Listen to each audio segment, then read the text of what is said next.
आप सत श्री अकाल, नमस्कार। न्यूज़ प्लस वन से मैं शगुफा परवीन। हम आपको बता रहे हैं न्यूज़ प्लस वन की कुछ खास खबरें।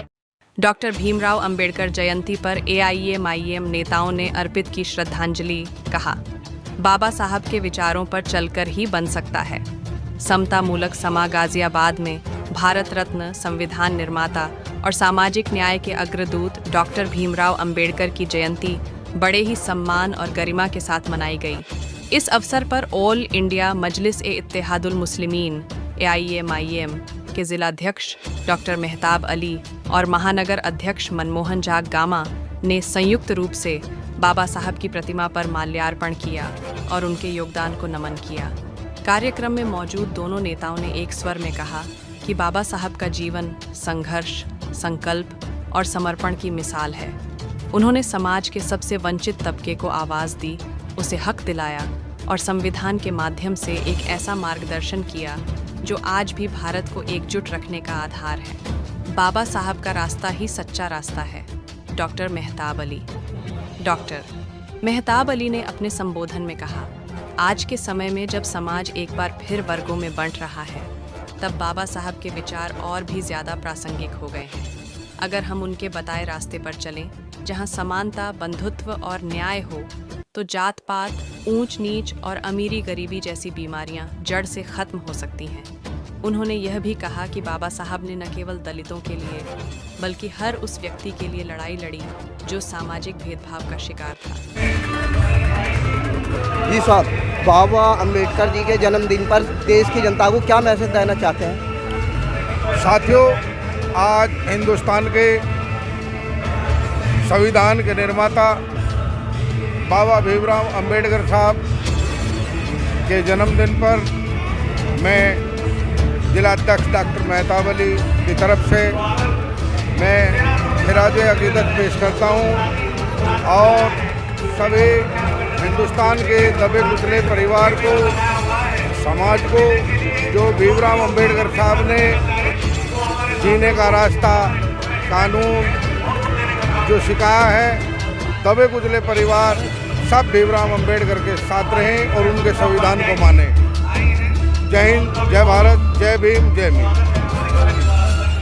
आज क्या मैसेज देना चाहते हैं? आज का मैसेज गरीब, कमज़ोर, दलित, वंचित, सामंतवादी सोच को सबको मिलाकर एक हिंदुस्तान बनाने वाले, सबको बराबर की ताकत देने वाले संविधान निर्माता बाबा साहब भीमराव अंबेडकर जी की जयंती है।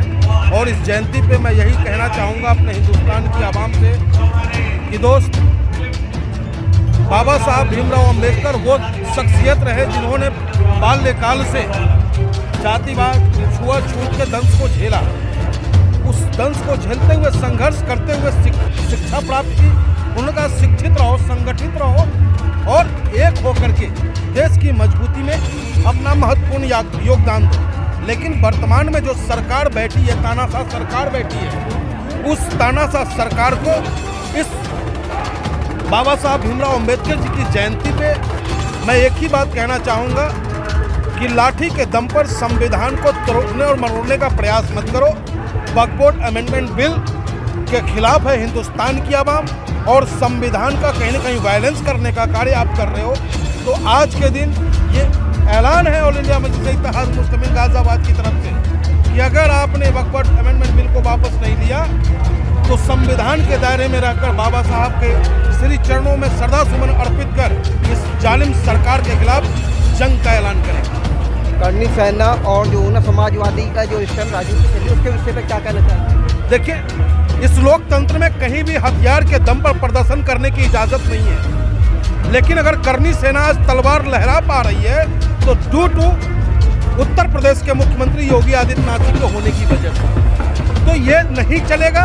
एक तरफ हम पीसफुली प्रदर्शन करते हो, काली पट्टी बांध करके अगर हम विरोध प्रदर्शन करते हो तो हमारे लोगों पे नोटिस और मुकदमा दर्ज हो जाता है, और दूसरी तरफ खुलेआम हथियार लहराने का कार्य करनी सेना जो कर रहा है उसका मैं पुरजोर विरोध करता हूँ। कहीं न कहीं वो भी संविधान का वायलेंस है। इन्होंने जो सपा मुखिया अखिलेश यादव को धमकी दी है, इसके विषय पर आप देखिए, समाजवादी पार्टी का भी चरित्र ठीक नहीं रहा। नहीं तो राणा सांगा के खिलाफ अगर बुलवाना था उनको तो भैया किसी राजपूत सांसद से बुलवा देते। क्यों दलित के बेटे को मरवाने में लग रहे हो और आज दलित कह रहे हो?